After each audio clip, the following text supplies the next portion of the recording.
Assalamualaikum, dear students and viewers. Welcome to my YouTube channel.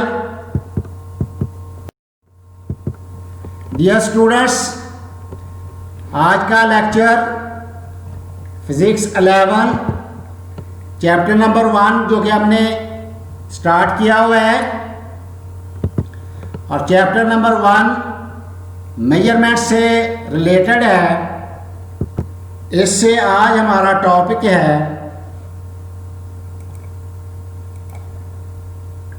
Dimensions of physical quantities. Dear students, आज आपने सीखना है कि physical quantities की डायमेंशंस क्या होती हैं। डियर स्टूडेंट्स, आज के टॉपिक से रिलेटेड लेक्चर फ्लो कुछ इस तरह है कि सबसे पहले सीखना है डायमेंशंस क्या होती हैं, यानी डायमेंशन को डिफाइन करेंगे। इसके बाद आपने सीखना है कि बेस क्वांटिटीज की डायमेंशंस के बारे में। नेक्स्ट, इसके बाद आपने सीखना है डिराइव्ड क्वांटिटीज की डायमेंशंस के बारे में। और लास्ट में आपने सीखना है कि डायमेंशंस के कौन कौन से यूजेस हैं। डियर स्टूडेंट्स, सबसे पहले हम डायमेंशन को डिफाइन करते हैं। हमारा टॉपिक है dimensions of physical quantities. Dear students, physical quantities को हम डिस्कस कर चुके हैं प्रीवियस लेक्चर्स में कि फिजिकल क्वांटिटीज कौन सी क्वांटिटीज होती हैं, यानी ये मेजरेबल क्वांटिटीज होती हैं, और इनको फर्दर जो है वो 2 टाइप में डिवाइड किया गया है। पहली टाइप को बेस क्वांटिटीज कहते हैं,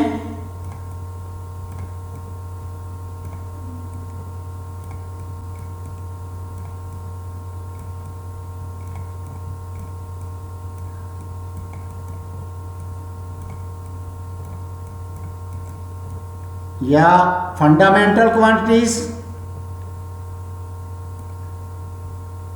और दूसरी टाइप को डिराइव्ड क्वांटिटीज कहते हैं।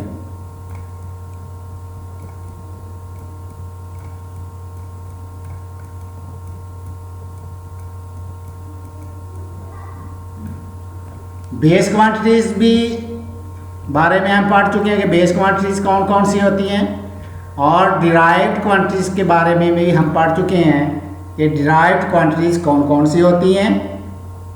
डियर स्टूडेंट्स, बेस क्वांटिटीज होती हैं लेंथ,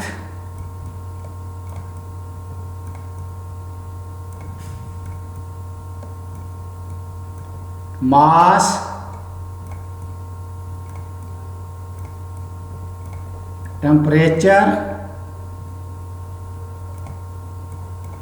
इस तरह डियर स्टूडेंट्स ये 7 जो हैं ये बेस क्वांटिटीज हैं। तो डियर स्टूडेंट्स, हर बेस क्वांटिटीज को डायमेंशन कंसीडर किया गया है, और इसको लिखने का एक ख़ास पैटर्न है जैसे कि लेंथ है, लेंथ के लिए हम कैपिटल L यूज़ करेंगे और इसको स्क्वायर ब्रैकेट के अंदर लिखेंगे। तो ये वाला पैटर्न जो है ये डायमेंशन को शो करेगा। तो ये लेंथ की डायमेंशन है। इसी तरह मास के लिए हम m को स्क्वायर ब्रैकेट के अंदर क्लोज करेंगे। तो ये वाला जो पैटर्न है ये डायमेंशंस को डिनोट करेगा और ये मास की डायमेंशन है। तो dear students, each base quantity is considered a dimension. कि हर बेस क्वांटिटी को डायमेंशन कंसिडर किया गया है, denoted by a specific symbol. और इसको ज़ाहिर किया कैसे किया जाता है, उसके लिए एक स्पेसिफिक सिंबल यूज़ करते हैं, return with in a square bracket. और उस सिंबल को फिर स्क्वायर ब्रैकेट के अंदर लिखा जाता है। जैसे ये लेंथ है, ये स्पेसिफिक सिंबल है लेंथ की, और इसको ये स्क्वायर ब्रैकेट के अंदर लिखा गया है। तो ये वाला जो पैटर्न है ये लेंथ की डायमेंशन को जाहिर करता है। डियर स्टूडेंट्स, नेक्स्ट हम देखते हैं बेस क्वांटिटीज़ की डायमेंशंस को। ये बेस क्वांटिटी का टेबल दिया गया है। ये 7 जो है ये बेस क्वांटिटीज़ हैं। सबसे पहले है लेंथ। लेंथ की डायमेंशन क्या होती है? L को हम जब स्क्वायर ब्रैकेट के अंदर लिखेंगे तो ये लेंथ की डायमेंशन है। इस तरह मास की डायमेंशन ये है। टाइम की डायमेंशन के लिए ये सिंबल इस्तेमाल होता है T, और इसको स्क्वायर ब्रैकेट के अंदर लिखेंगे तो ये टाइम की डायमेंशन है। इसी तरह टेम्परेचर। टेम्परेचर के लिए जो सिंबल यूज़ होता है वो K यूज़ होता है। K को जब हम ब्रैकेट्स के अंदर लिखेंगे तो ये टेम्परेचर की डायमेंशन होगी। बाद जगह इसको थीटा से भी डिनोट किया गया है। इस तरह इलेक्ट्रिक करंट की डायमेंशन क्या होती है? इसके लिए जो सिंबल यूज़ होता है A, और इसको स्क्वायर ब्रैकेट के अंदर आप लिखेंगे तो ये इलेक्ट्रिक करंट की डायमेंशन होगी। इस तरह अमाउंट ऑफ सब्सटेंस N को जब हम स्क्वायर ब्रैकेट के अंदर लिखेंगे तो ये अमाउंट ऑफ सब्सटेंस की डायमेंशन होगी। और इस तरह लास्ट में intensity of light,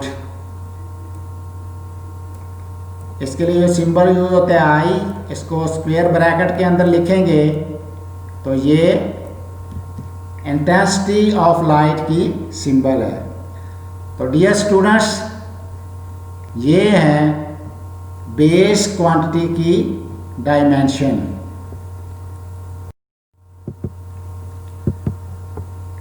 dear students,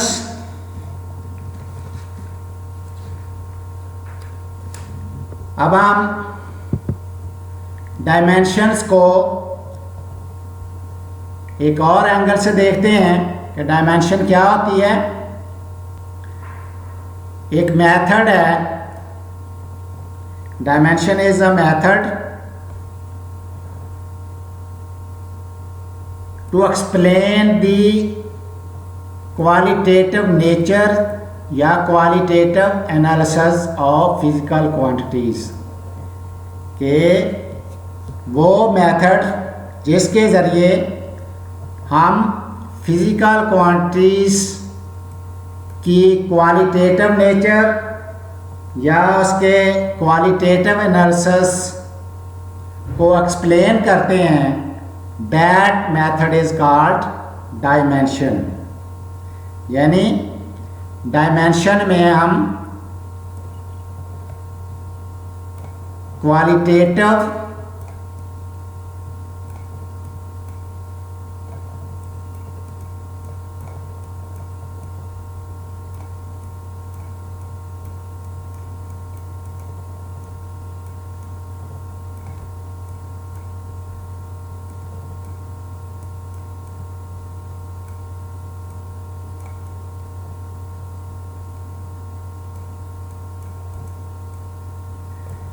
dimension qualitative analysis को शो करती है। जैसा कि मास की डायमेंशन है m, तो डियर स्टूडेंट्स इस डायमेंशन को देखकर आपको क्या अंदाज़ा हो सकता है कि हम किसी बड़ी क्वांटिटी की बात कर रहे हैं या छोटी क्वांटिटी की बात कर रहे हैं। तो डियर स्टूडेंट्स इसको देखकर आपको ये अंदाज़ा नहीं होता कि किसी बड़ी क्वांटिटी की बात हो रही है या छोटी क्वांटिटी की बात हो रही है। जस्ट ये शो कर रहा है कि इसमें कौन सी बेस क्वांटिटी जो है वो यूज़ की गई है। डियर स्टूडेंट्स तो जो डायमेंशन होती है वो क्वालिटेटिव एनालिसिस को शो करती है। एक होता है quantitative analysis. Dear students unit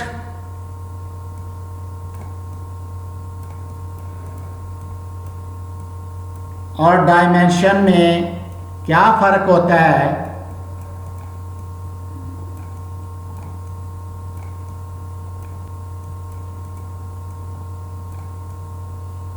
यही फ़र्क होता है कि जो डायमेंशन होती है वो क्वालिटेटिव एनालिसिस को शो करती है और जो यूनिट होता है ये क्वांटिटेटिव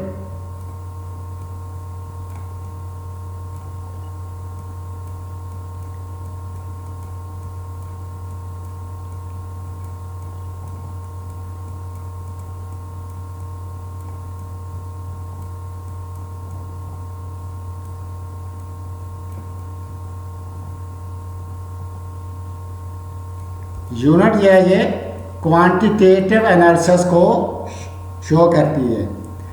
फॉर एग्जांपल अगर मैं ये यूनिट लिख रहा हूँ किलोमीटर, तो डियर स्टूडेंट्स इसको देखकर आपको अंदाज़ा हो जाता है कि एक बड़ी क्वांटिटी की बात हो रही है। अगर मैं मिलीमीटर लिखूं, ये भी यूनिट है, तो इससे देखकर आपको अंदाज़ा हो जाएगा कि किसी छोटी क्वांटिटी की बात हो रही है। इस तरह किलोग्राम है, किलोग्राम लिखूंगा जो कि मास का यूनिट है, तो आपको अंदाज़ा होगा कि एक बड़ी क्वांटिटी की बात हो रही है। इसी तरह जब मिलीग्राम लिखूंगा तो ये भी मास की यूनिट है, इससे आपको अंदाज़ा होगा कि ये किसी छोटी क्वांटिटी की बात हो रही है। तो डियर स्टूडेंट्स जो यूनिट होता है वो क्वांटिटी को शो करता है, यानी क्वांटिटेटिव एनालिसिस को शो करता है यूनिट, और जो डायमेंशन होती है वो क्वालिटेटिव एनालिसिस को शो करती है। तो ये फ़र्क होता है यूनिट और डायमेंशन में।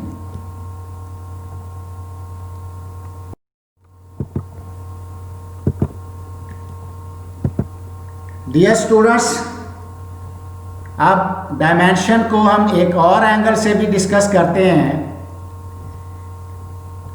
थ्रू डायमेंशंस, डायमेंशन के ज़रिए one can see that how a quantity is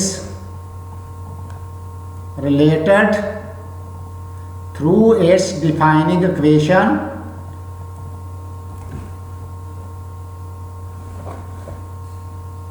to the fundamental quantities। के डायमेंशन के ज़रिए हर एक देख सकता है कि उसकी जो क्वांटिटी है उसकी इक्वेशन के ज़रिए कि उसमें कौन सी फंडामेंटल क्वांटिटी है वो यूज़ हो रही है। फॉर एग्ज़ाम्पल जैसे है E बराबर है mc²,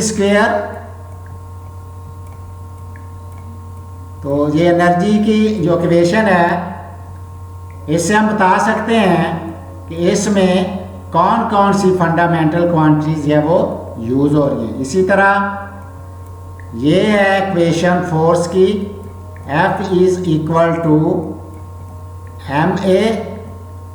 तो इस इक्वेशन के ज़रिए जो कि इस क्वांटिटी को, फोर्स को डिफ़ाइन कर रही है, हम बता सकते हैं कि इसमें कौन कौन सी फंडामेंटल क्वांटिटीज़ जो है वो यूज़ हुई हैं। ये इंशाल्लाह अगले लेक्चर में आएगा, that is called homogeneity principle. इसको मज़ीद डिस्कस करेंगे। तो ये एक और एंगल से डायमेंशन को डिस्कस किया गया है। डियर स्टूडेंट्स, अब हम देखते हैं डायमेंशंस को एक और एंगल से जो है वो डिस्कस करते हैं कि जो बेस क्वांटिटी होती है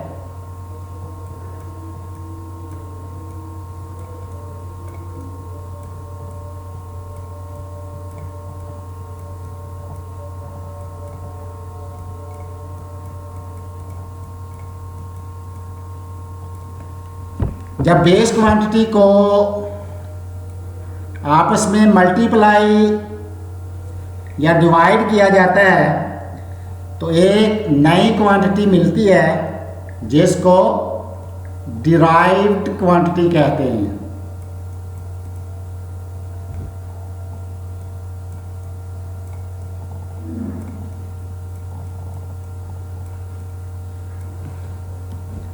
मसलन एरिया है,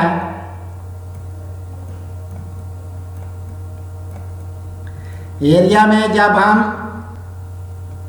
लेंथ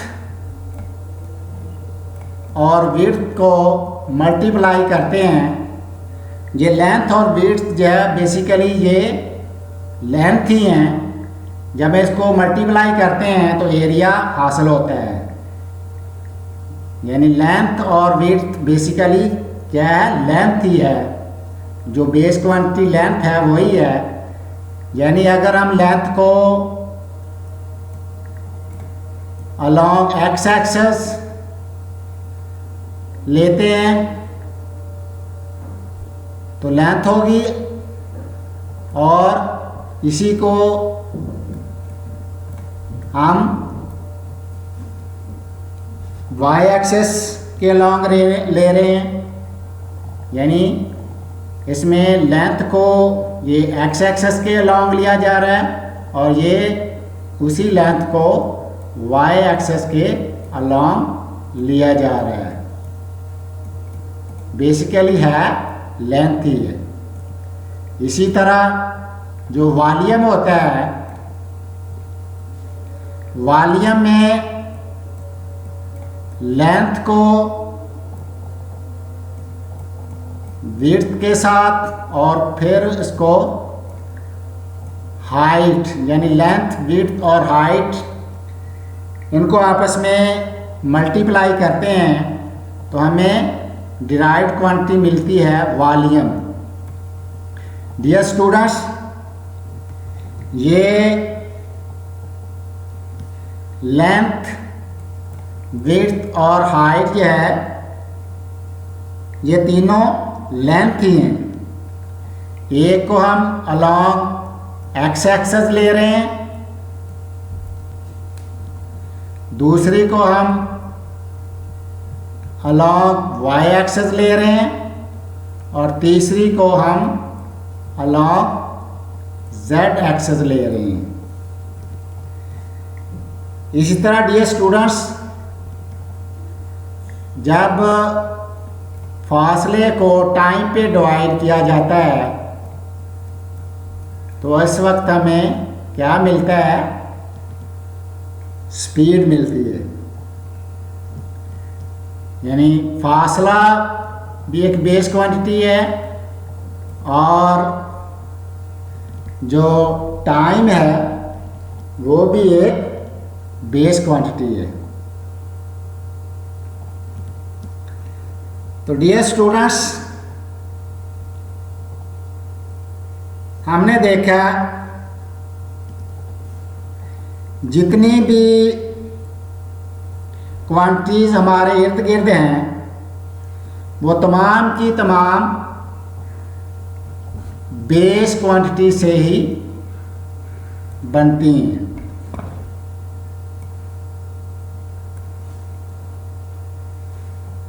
जितनी बार बेस क्वांटिटी को मल्टीप्लाई करते हैं उतनी क्वांटिटी उसमें इन्वॉल्व होती है, जैसा कि हमने वॉल्यूम और एरिया में देखा। इसको बोलते हैं कि वॉल्यूम के पास लेंथ की 3 डायमेंशंस हैं और एरिया के पास लेंथ की 2 डायमेंशंस हैं।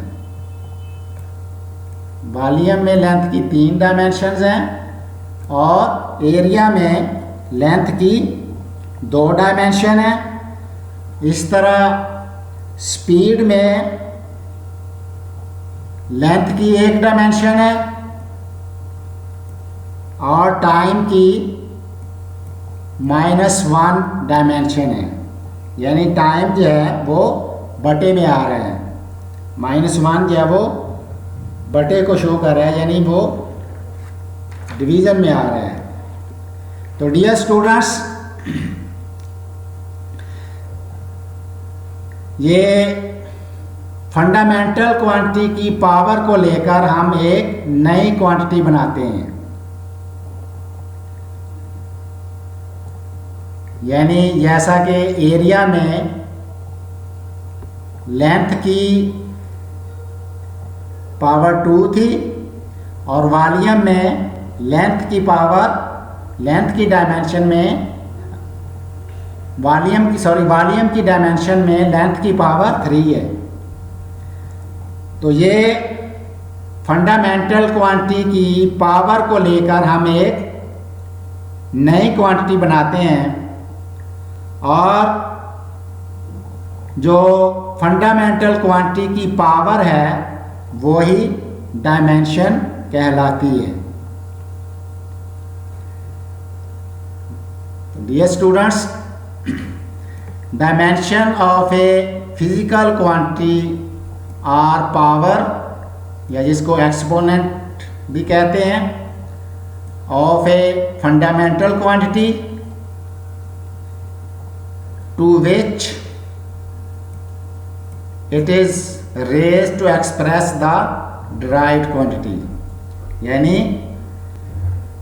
फिजिकल क्वांटिटी की जो डायमेंशन है वो क्या होती हैं?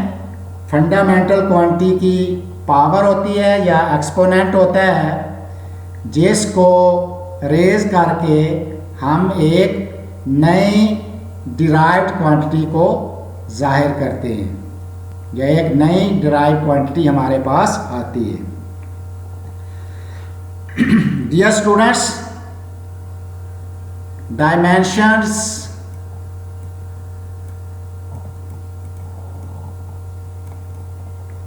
और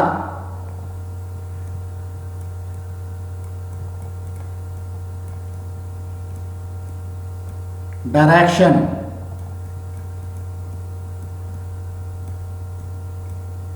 यानी डायमेंशन से हमें पता चलता है कि कितनी डायरेक्शन जो हैं वो यूज़ हुई हैं। यानी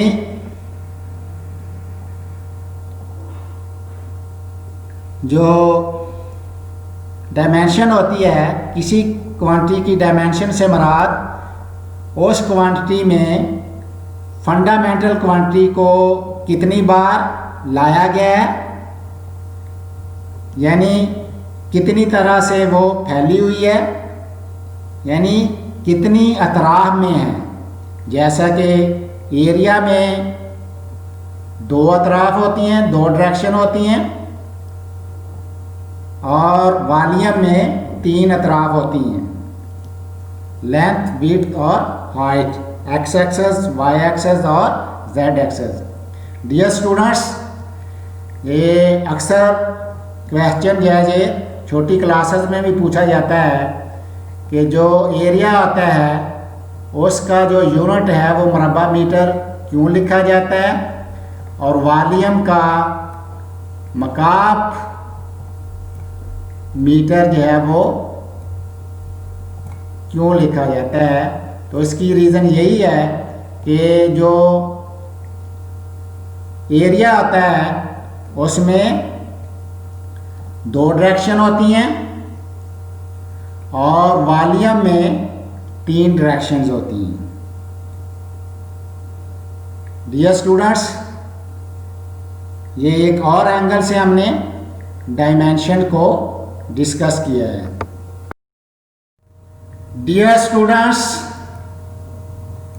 अब हम अगले पार्ट की तरफ आते हैं, डायमेंशंस ऑफ डिराइव्ड क्वांटिटीज।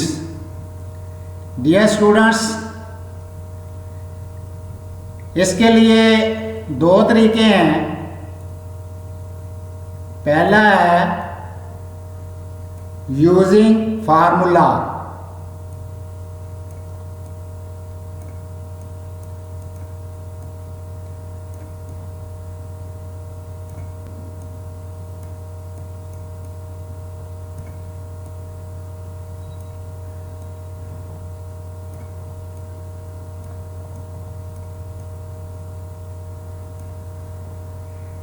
यानी फार्मूला को यूज करके हम डायमेंशन निकाल सकते हैं। और दूसरा मेथड है यूजिंग डिराइव यूनिट।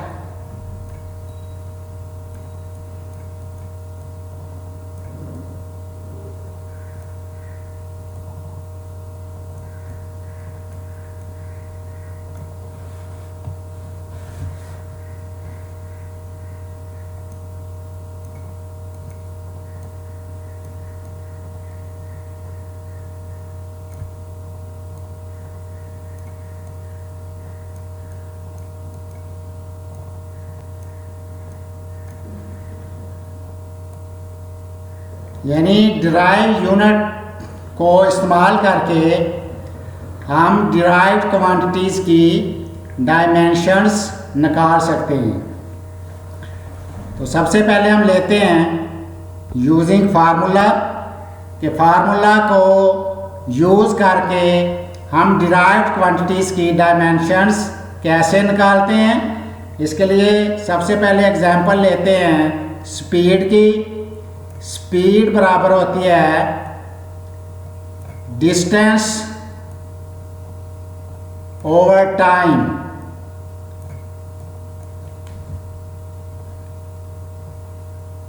हमने स्पीड की डायमेंशंस निकालनी है।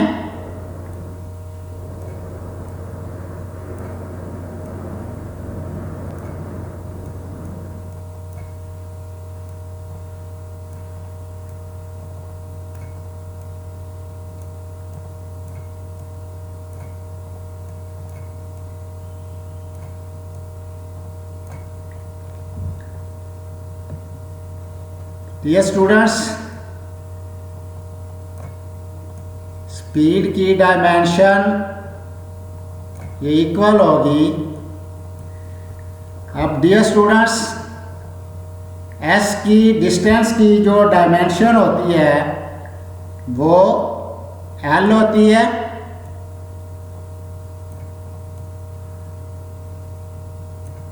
और टाइम की डायमेंशन टी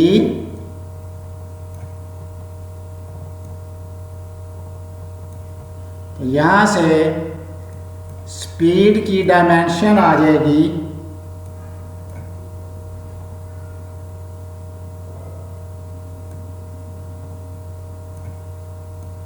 एल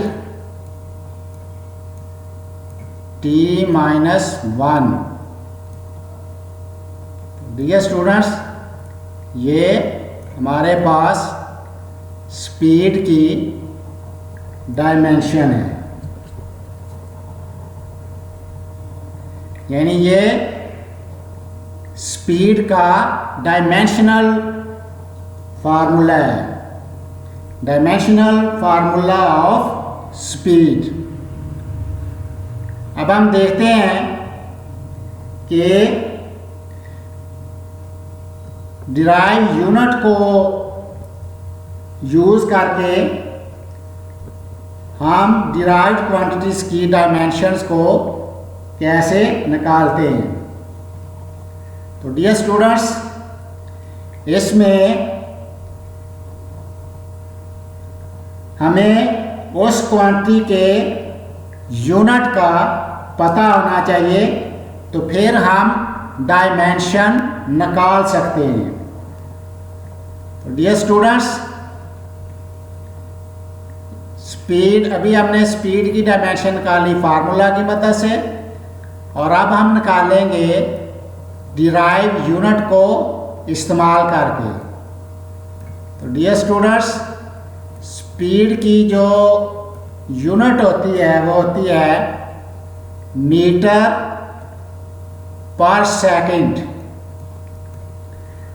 अब हमने स्पीड की डायमेंशन निकालनी है, तो हमें पता होना चाहिए कि m की डायमेंशन क्या है और s की डायमेंशन क्या है।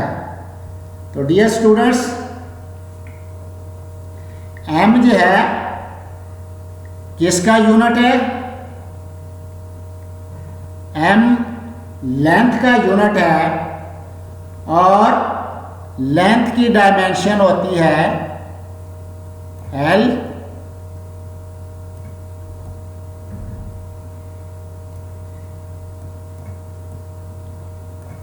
और टाइम की डायमेंशन t होती है।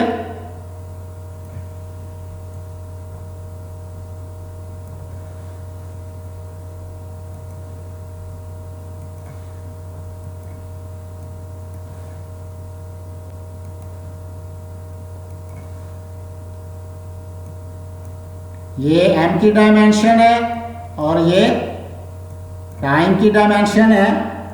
तो डियर स्टूडेंट्स, स्पीड की डायमेंशन हमारे पास आएगी, स्पीड बराबर है मीटर पर सेकंड। तो m की डायमेंशन हम लिखेंगे l,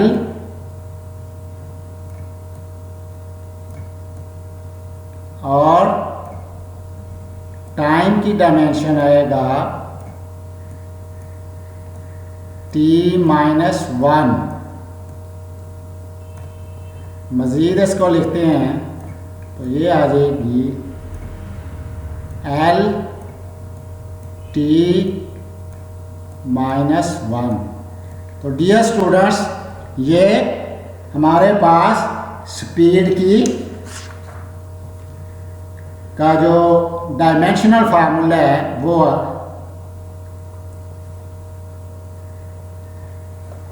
तो ये हमने निकाला, ये हमारे पास आया स्पीड का डायमेंशनल फार्मूला यूजिंग फार्मूला और यूजिंग डिराइव यूनिट स्पीड का डायमेंशनल फार्मूला ये हमने निकालना है।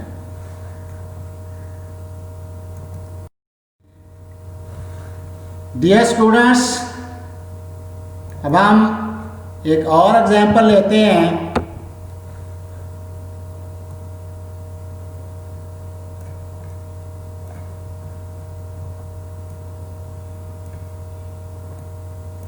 दो मेथड हमने सीखे हैं डायमेंशन निकालने के डिराइव यूनिट के, using formula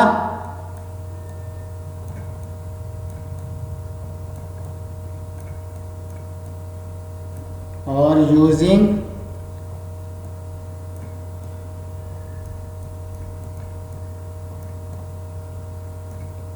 derive unit.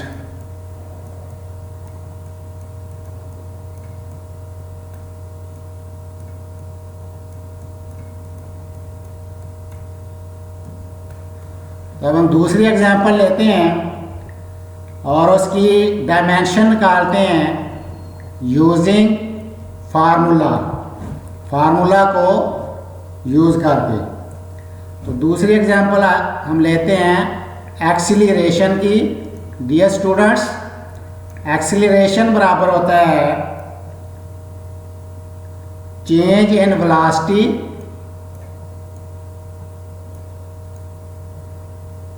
Over time. तो अब हम इसकी डायमेंशन निकालते हैं फार्मूला को यूज़ करके।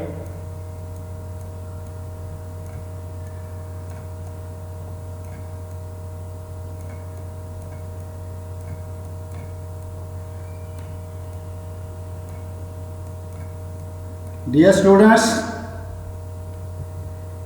अभी हमने वेलोसिटी की डायमेंशन निकालनी है। वो आई थी हमारे पास L T -1।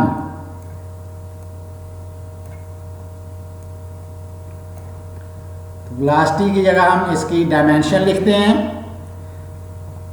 ओवर टाइम की डायमेंशन ये है। तो इसको फर्दर सॉल्व करते हैं। ये आएगा L T -2। डियर स्टूडेंट्स, ये डायमेंशनल फार्मूला है एक्सीलरेशन का। अब हम दूसरे मेथड से एक्सीलरेशन की डायमेंशन निकालते हैं। हमें पता है कि एक्सीलरेशन का जो यूनिट होता है वो होता है मीटर पर second square.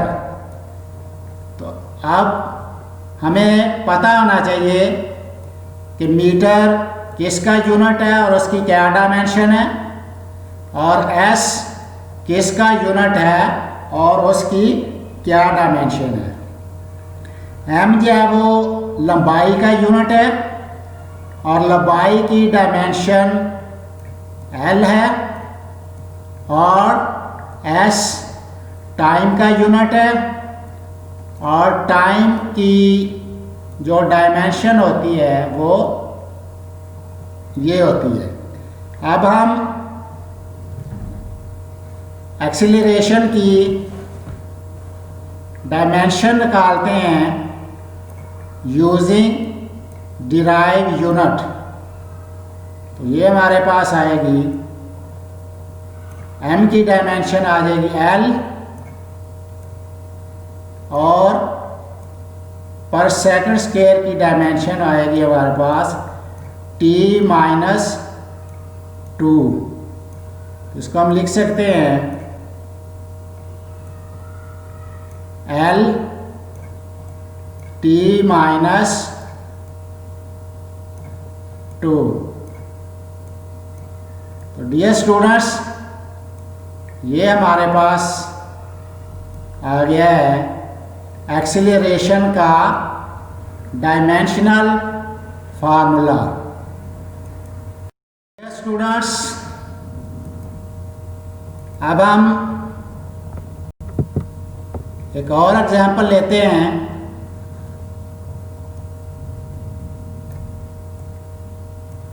Using formula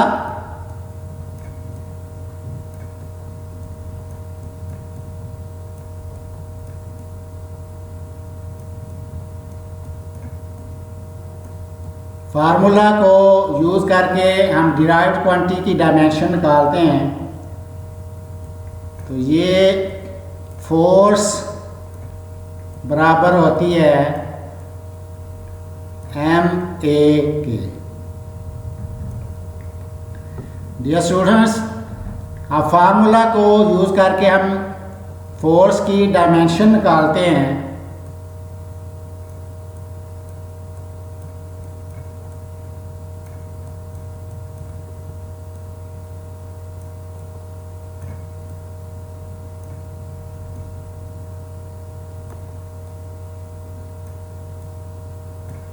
dear students, अब मास की डायमेंशन होती है m,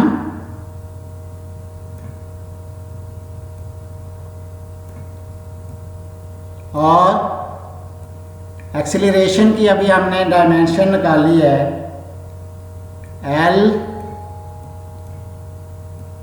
t माइनस 2। अब हम इसको लिख सकते हैं मज़ीद m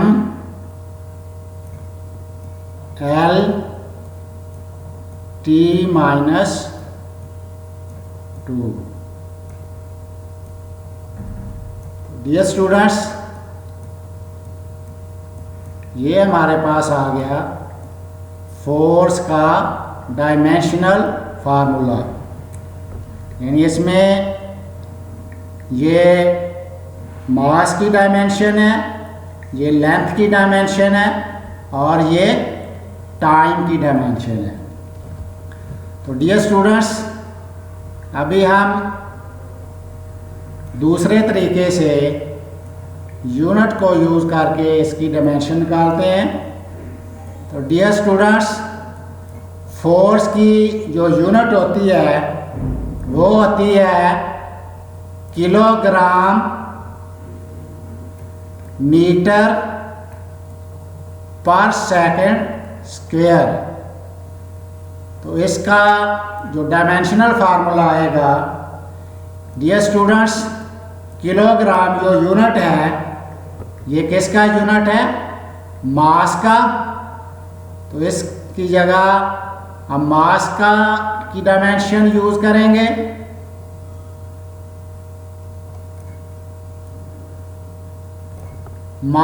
एम जो है ये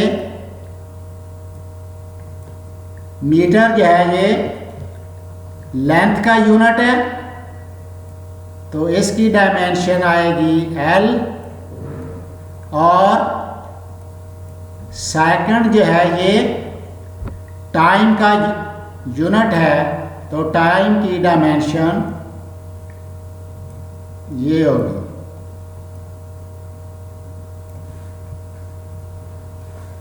अब हम इसको, और ये आएगा हमारे पास -2। फर्दर हम इसको लिख सकते हैं m l t -2। तो डियर स्टूडेंट्स, ये हमारे पास है फोर्स का डायमेंशनल फार्मूला, जिसमें m जो है ये मास की डायमेंशन है, l लेंथ की डायमेंशन है, और t जो है ये टाइम की डायमेंशन है। तो डियर स्टूडेंट्स, अभी हमने एग्जाम्पल के ज़रिए सीखा है कि डिराइव्ड क्वांटिटीज़ की डायमेंशंस कैसे निकाल सकते हैं। डियर स्टूडेंट्स, अब हम देखते हैं, ये हमारे पास है डिराइव्ड क्वांटिटी का टेबल है। अब हम इसको फिल करते हैं। ये डिराइव्ड क्वांटिटीज दी गई हैं और इनकी हमने डायमेंशन निकालनी है। तो पहली डिराइव्ड क्वांटिटी है एरिया। डियर स्टूडेंट्स, एरिया का यूनिट होता है मीटर स्क्वायर। तो इसकी डायमेंशन आएगी L स्क्वायर।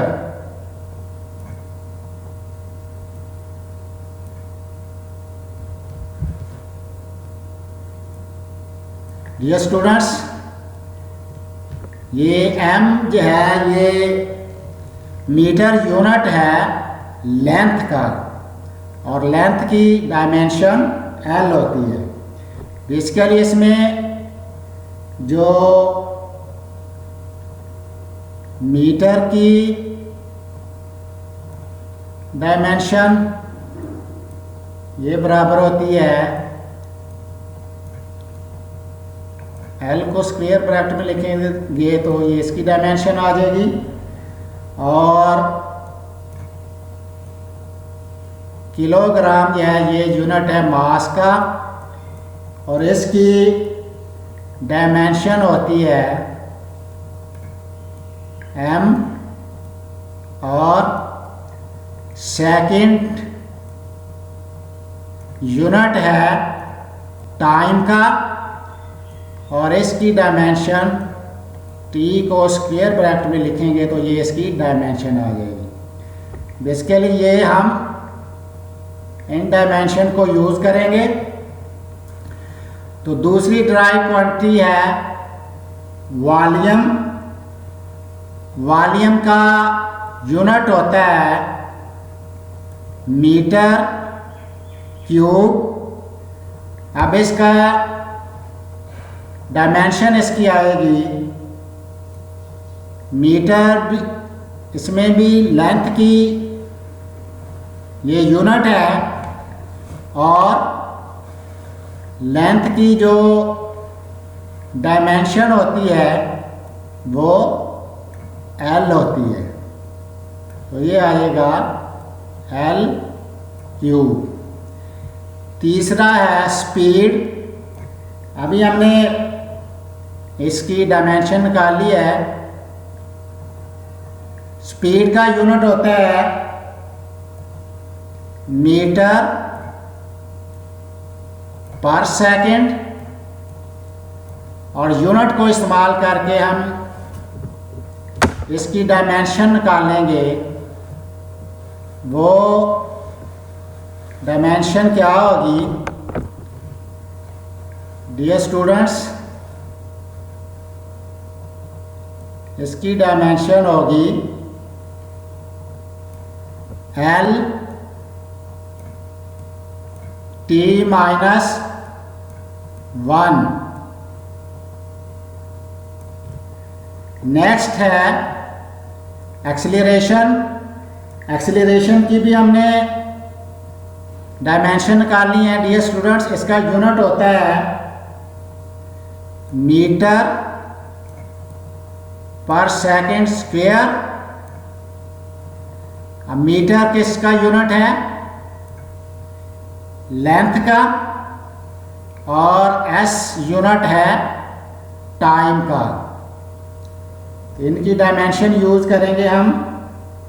तो एक्सीलरेशन की डायमेंशन आ जाएगी L T माइनस 2। नेक्स्ट है फोर्स। फोर्स की डायमेंशन भी हमने निकाली दोनों मेथड से। ये स्टूडेंट्स फोर्स का यूनिट होता है किलोग्राम मीटर पर सेकेंड स्क्वायर। तो इसकी डायमेंशन आएगी ML/T-2। नेक्स्ट है वर्क। डियर स्टूडेंट्स, वर्क का फार्मूला होता है, यूनिट होता है kilogram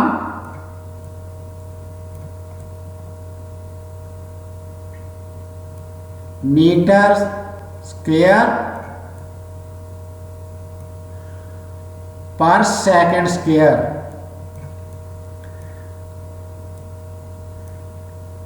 dear students, kilogram mass का यूनिट है,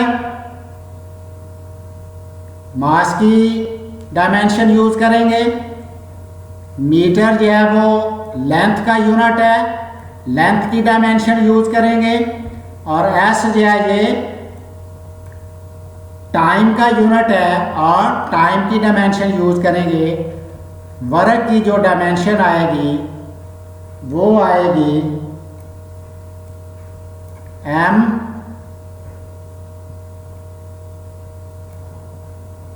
L स्क्वायर T-2। तो ये वर्क की डायमेंशन है। नेक्स्ट है power.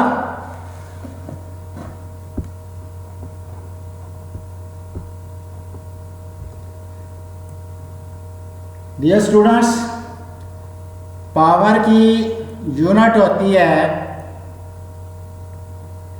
Kilogram metre square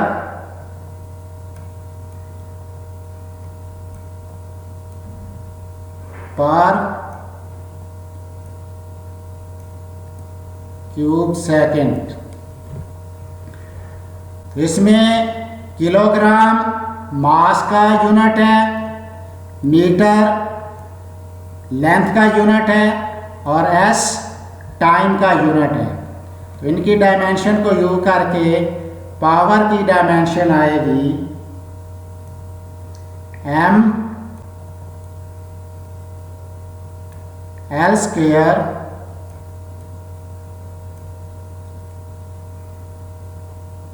T-3। Next है प्रेशर। डियर स्टूडेंट्स, प्रेशर का यूनिट होता है किलोग्राम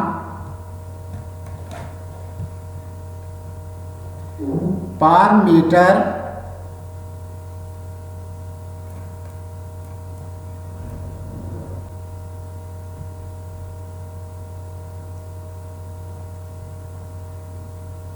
पर सेकंड स्क्वायर।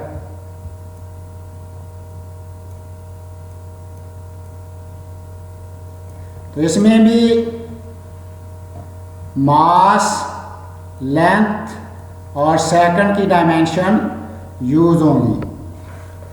तो इनको यूज करके प्रेशर की जो डायमेंशन आएगी वो आएगी M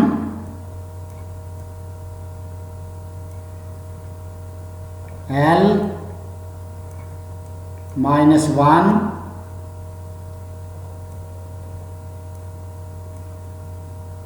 T-2। लास्ट में है डेंसिटी। डियर स्टूडेंट्स, डेंसिटी की यूनिट होती है किलोग्राम पर मीटर क्यूब। तो इसमें भी किलोग्राम जो है वो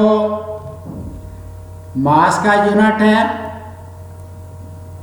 और मीटर भी लेंथ का यूनिट है। तो इसमें हम मास और लेंथ की डायमेंशन को यूज करेंगे।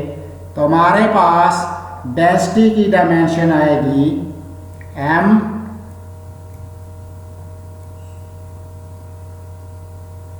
l -3। तो डियर स्टूडेंट्स, ये हमने टेबल को फिल किया है। डिराइव्ड क्वांटिटीज़ की हमने यूनिट वाला मेथड यूज़ करके इनकी डायमेंशन निकाली है। तो डियर स्टूडेंट्स, हम दूसरे मेथड से यानी यूजिंग फार्मूला को यूज़ करके भी हम इनकी डायमेंशंस निकाल सकते हैं।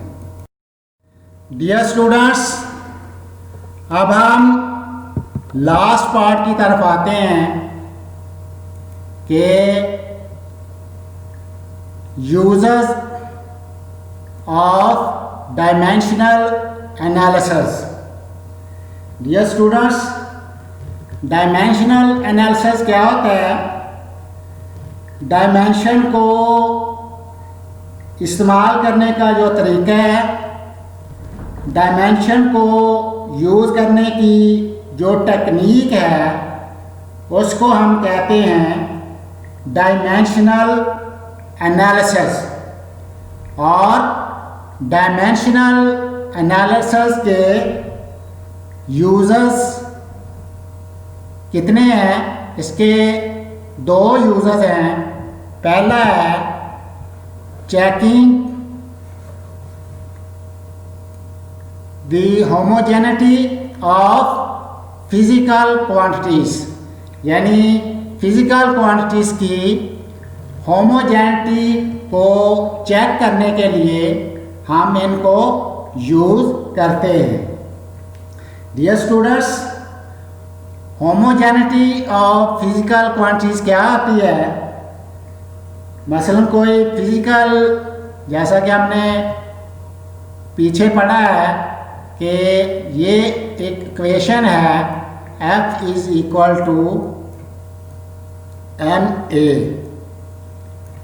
या ये इक्वेशन है एनर्जी की, E बराबर है mc²। तो डियर स्टूडेंट्स, ये दोनों इक्वेशन जो हैं डायमेंशनली करेक्ट उस वक्त होंगी।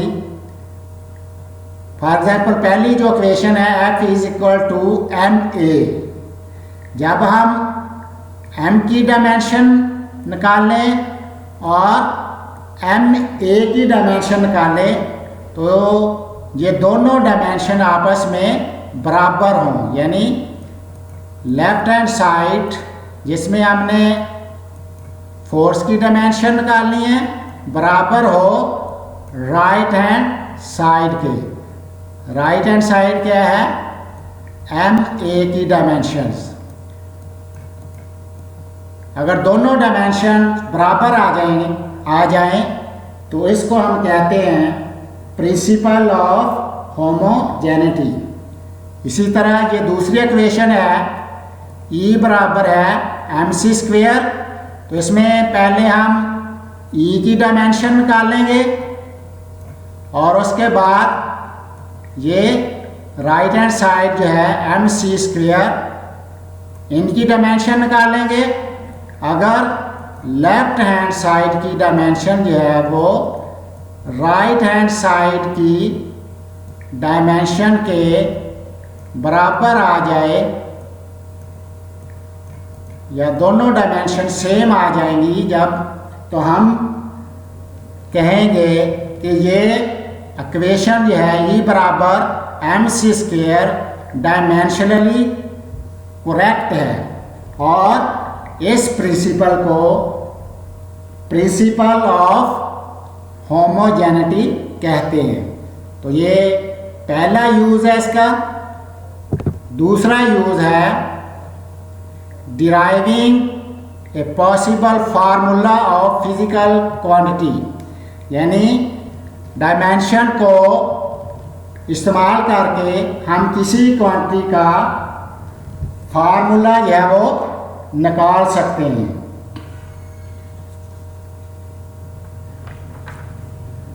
फॉर एग्जाम्पल, टाइम पीरियड का जो फार्मूला होता है T बराबर होता है 2 पाई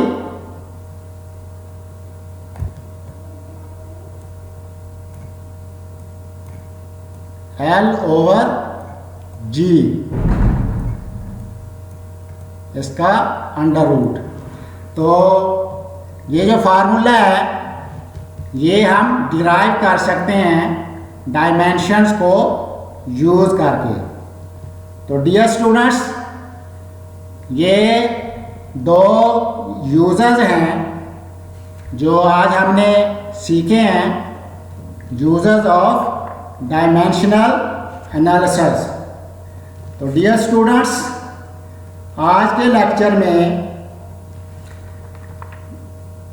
जो हमारा टॉपिक था डायमेंशंस ऑफ फिजिकल क्वांटिटीज, सबसे पहले हमने सीखा कि डायमेंशन क्या होती है। डायमेंशन को हमने डिफाइन किया। इसके बाद हमने बेस क्वांटिटीज़ की डायमेंशन निकाली और उसके बाद हमने डिराइव्ड क्वांटिटीज़ की डायमेंशन निकाली और उसके हमने दो मेथड सीखे। यूजिंग फार्मूला भी हमने डिराइव क्वांटिटी की डायमेंशन को निकाला और यूजिंग यूनिट्स भी हमने डिराइव क्वांटिटीज़ की डायमेंशन को निकाला। लास्ट में हमने डायमेंशंस के यूजर्स को डिस्कस किया है। तो डियर स्टूडेंट्स, उम्मीद करता हूँ कि आज का टॉपिक की आपको अच्छी तरह समझ आ गई होगी। ये काफ़ी लेंथी टॉपिक है।